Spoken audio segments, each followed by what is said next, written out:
Assalamualaikum warahmatullahi wabarakatuh. Halo anak-anak Bu Guru level 4 SD Tebu Hati 2. Pada kegiatan hari ini kita masih tetap mempelajari pembahasan gagasan pokok dan gagasan pendukung. Nah, anak-anakku sekalian, karena judulnya adalah pembahasan, berarti pada kesempatan kali ini Bu Guru ingin membahas teks yang kemarin Bu Guru berikan. Kita bahas sama-sama ya. Kita masih mempelajari tema 2, judulnya Selalu Berhemat Energi. Masih dengan Bu Amel. Disimak baik-baik ya. Tujuan pembelajaran kita pada hari ini yang pertama, kita akan membahas teks gagasan pokok dan gagasan pendukung. Yang kedua, menentukan gagasan pokok pada teks. Yang ketiga, menentukan gagasan pendukung pada teks.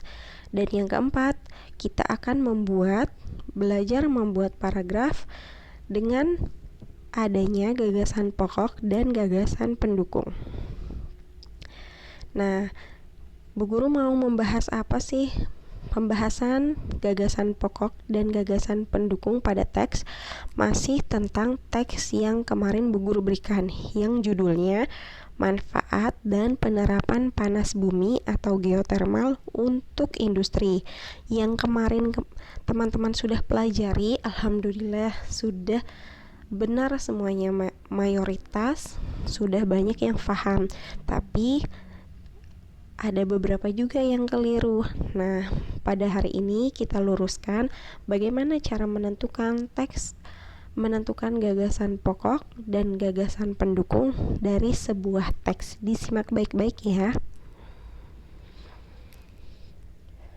Oke, di sini teksnya masih sama seperti minggu lalu ya. Bu Guru akan loncat saja. Kita bedah atau kita bahas paragraf per paragraf.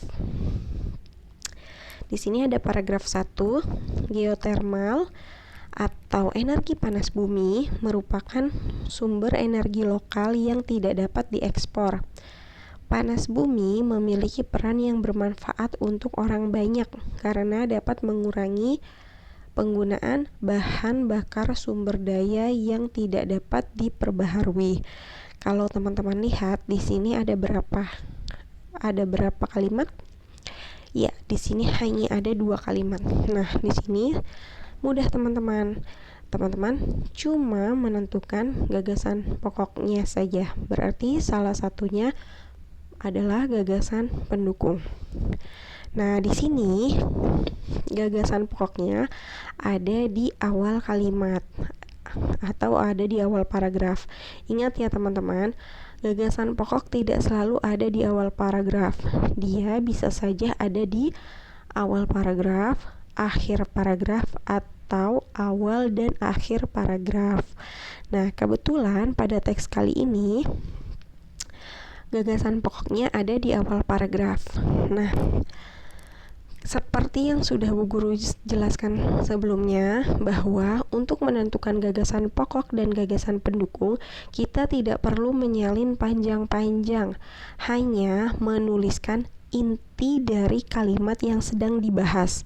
Contohnya, di sini gagasan pokoknya mulai dari geotermal sampai tidak dapat diekspor.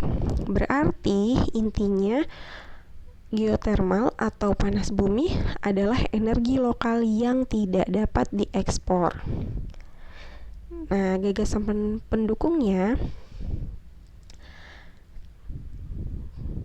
teman-teman hanya perlu menuliskan, nih, Bu Guru bacakan ya. Panas bumi memiliki peran yang bermanfaat untuk orang banyak karena dapat mengurangi penggunaan bahan bakar sumber daya yang tidak dapat diperbaharui. Nah, berarti gagasan pendukungnya sedang membicarakan apa?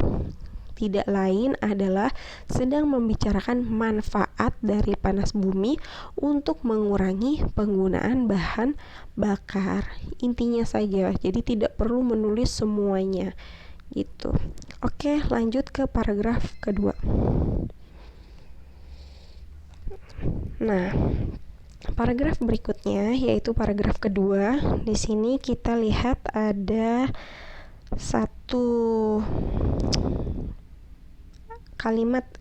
dua kalimat ya teman-teman ya. Di sini di sini karena ada dari ketersediaan sampai cuaca ini ada tanda baca, jadi Bu Guru mau belah dulu supaya ini bisa menjadi satu kalimat. Oke. Ketersediaan. Nah, di sini kebetulan gagasan pokoknya juga ada di awal paragraf ya. Jadi gagasan pokoknya dari kalimat ketersediaan panas bumi ini merupakan energi alternatif yang terbarukan dan tidak bergantung pada kondisi iklim maupun cuaca. Nah, gagasan pokoknya apa? Singkat saja, berarti ketersediaan panas bumi tidak bergantung pada kondisi iklim atau cuaca. Itu adalah inti dari yang dibahas pada kalimat tersebut. Oke, kalimat kedua. Sehingga energi alternatif ini dapat dikatakan sebagai energi yang memiliki fleksibilitas pemanfaatan yang tinggi untuk memenuhi kebutuhan kehidupan manusia atau industri. Di sini Bu Guru mau bedah menjadi hanya menuliskan energi alternatif yang memiliki pemanfaatan tinggi untuk kebutuhan manusia. Apa yang dimaksud energi alternatif pada kalimat di sini? Yaitu geotermal atau energi panas bumi. Jadi intinya saja. Oke, lanjut ke paragraf ketiga. Nah, paragraf ketiga di sini ada berapa? Iya, ada 3 titik ya. Oke, ada 4. Nah, ada 4. Oke. Gagasan pokoknya kebetulan lagi ada di awal paragraf. Ingat, gagasan pokok tidak selalu ada di awal paragraf. Bisa di awal, bisa di akhir, atau di kedua-duanya. Nah, di sini gagasan pokoknya sudah Bu Guru garis bawahi ya. Dalam pemanfaatan geotermal sebagai tenaga listrik dapat digunakan berdasarkan sumber dari panas bumi tersebut. Nah, ini masih menjadi kalimat utama. Untuk menjadi gagasan pokok, ingat selalu tulis yang menurut kalian inti dari kalimat saja atau inti dari yang sedang dibahas dalam kalimat tersebut. Nah, gagasan pokoknya adalah pemanfaatan geotermal sebagai tenaga listrik yang bersumber dari panas bumi. Intinya saja. Oke, gagasan pendukung kedua mulai dari jika panas bumi menghasilkan uap air dan uap tersebut dapat langsung digunakan untuk menggerakkan turbin pembangkit listrik. Nah, gagasan pendukung pertama Bu Guru hanya menuliskan panas bumi untuk menggerakkan turbin pembangkit listrik. Dan gagasan pokok selanjutnya, jika energi panas bumi dihasilkan adalah air panas, maka air panas tersebut harus diubah terlebih dahulu menjadi uap air atau steam dengan alat heat exchanger. Nah, di sini gagasan pokok keduanya adalah energi panas bumi menghasilkan air panas yang diubah menjadi uap air dengan bantuan alat heat exchanger gitu. Oh iya, ketinggalan ya, masih ada satu kalimat lagi. Coba kira-kira teman-teman mencobanya, kira-kira singkat kalimat untuk gagasan pokok yang ketiga adalah apa? Oke, teman-teman bisa pause Setelah ditentukan, kita lanjut ke materi selanjutnya. Oke, di sini Bu Guru punya teks judulnya Batik. Kita baca sama-sama ya. Batik merupakan kain tradisional Indonesia. Kain batik dihasilkan dengan cara dilukis atau dicetak menggunakan malam atau lilin yang dipanaskan. Kain batik berasal dari Pulau Jawa. Seiring berkembangnya waktu, kain batik tidak hanya ada di Pulau Jawa. Beberapa daerah di Pulau Jawa juga menggunakan batik sebagai pakaian tradisional, misalnya batik Bali. Coba tentukan gagasan pokok dan gagasan pendukung. Teman-teman bisa mengambil alat tulis, buku, atau kertas dan pensil. Teman-teman bisa pause sejenak sebelum lanjut ke slide selanjutnya atau slide berikutnya. Silakan di pause.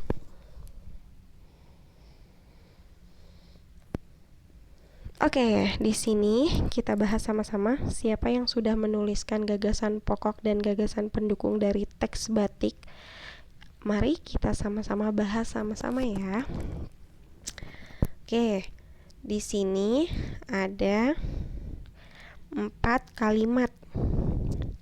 Berarti ada 3 gagasan pendukung dan 1 gagasan pokok. Lagi-lagi kebetulan gagasan pokoknya ada di awal paragraf. Ingat, gagasan pokok tidak selalu di awal. Oke, bagi teman-teman dan anak-anak Bu Guru yang sudah mencoba mengerjakan dan mempause pada slide sebelumnya, kita samakan apakah jawaban teman-teman benar atau masih keliru. Yuk bahas sama-sama. Oke, gagasan pokoknya, batik merupakan kain asli Indonesia. Gagasan pendukung pertama, cara membuat kain batik. Kok kayak gitu doang, Bu? Iya, karena di sini pada kalimat kedua dijelaskan kain batik dihasilkan dengan cara dilukis atau dicetak menggunakan malam. Berarti itu adalah cara membuat kain batik. Begitu ya, teman-teman. Nah, gagasan pendukung kedua, tempat asal kain batik. Kok bisa tempat asal kain batik? Kita lihat sama-sama ya pada kalimat ketiga. Kain batik berasal dari Pulau Jawa. Berarti sedang membicarakan apa? Tempat asal kain batik. Begitu. Jadi tidak semuanya ditulis, intinya saja. Oke, selanjutnya. Gagasan pendukung yang ketiga adalah persebaran kain batik. Kok gitu doang, Bu? Tulisnya? Iya, karena di kalimat yang terakhir pada teks ini sedang dibicarakan bahwa kain batik sekarang tidak hanya berasal tidak hanya berasal di Pulau Jawa, melainkan juga ada di beberapa daerah luar Pulau Jawa. Berarti sedang membicarakan persebaran kain batik yang bukan hanya di Pulau Jawa lagi, seperti itu. Oke, teman-teman bisa periksa sendiri pada teks kali ini. Sudah? Nah, selanjutnya kita pelajari slide berikutnya. Mari membuat paragraf gagasan pokok dan gagasan pendukung berdasarkan gambar. Oke, kalau kemarin teman-teman sudah bisa menentukan gagasan pokok dan gagasan pendukung dari sebuah teks, kali ini kita akan mencoba membuat teks atau paragraf berdasarkan gambar yang disediakan. Bu Guru akan memberikan contoh ya. Oke, Di sini ada gambar Siti, adiknya, juga orang tuanya. Di sini Bu Guru sudah membuat teks berdasarkan gambar yang ada di slide ini loh. Yuk kita baca sama-sama. Liburan Siti dan keluarga. Pada hari libur akhir semester, Siti dan keluarga berencana untuk berlibur ke rumah nenek dan kakek Siti yang ada di Yogyakarta. Siti berangkat menggunakan kereta api bersama ayah, ibu, dan adik laki-laki Siti yang bernama Abdul. Selama perjalanan, Siti dan Abdul merasa sangat senang sekali. Mereka sangat menikmati perjalanan. Di dalam kereta, mereka bisa melihat pemandangan dari sisi kanan dan kiri kereta. Sesampainya di rumah kakek dan nenek, keesokan harinya, Siti dan keluarganya berencana bermain ke pantai Parangtritis. Siti juga menikmati liburannya. Dia membuat rumah dari pasir di pinggir pantai dan juga berlarian bersama adiknya. Ayah dan ibunya Siti tetap mengawasi anak-anaknya yang sedang bermain sambil menikmati pemandangan pantai yang indah. Oke, teman-teman. Di sini coba teman-teman pause video ini, kemudian tentukan dan buat gagasan pokok dan gagasan pendukung. Oke, silakan di pause. Nah, siapa yang sudah menulis? Oke. Kita samakan ya, apakah sudah benar atau masih keliru berdasarkan teks yang sudah Bu Guru berikan. Teman-teman, di sini kalau kita lihat teksnya ada banyak ya, tapi Bu Guru mau coba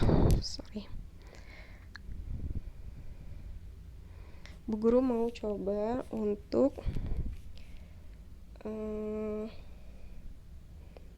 Oke, coba teman-teman lihat ya. Di sini kita lihat kira-kira ada berapa kalimat dalam satu paragraf. Kita sama-sama hitung ya. Kalimat 1 mulai daripada sampai Yogyakarta. 1. Kalimat kedua, Siti berangkat sampai Abdul. Kalimat ketiga, selama perjalanan sampai senang sekali. Kemudian kalimat keempat, mereka sampai kiri kereta. Kalimat kelima, sesampainya sampai Parangtritis. Kalimat keenam, Siti sampai berlarian bersama adiknya. Kalimat ketujuh, mulai dari ayah sampai pantai yang indah. Berarti dari teks ini Bu Guru telah membuat satu paragraf terdiri dari 7 kalimat, ya kan? Nah, sekarang teman-teman kita samakan ya. Coba teman-teman, apakah sudah selesai, sudah bisa menentukan dan membuat gagasan pokok dan gagasan pendukungnya? Kita bahas sama-sama. Oke.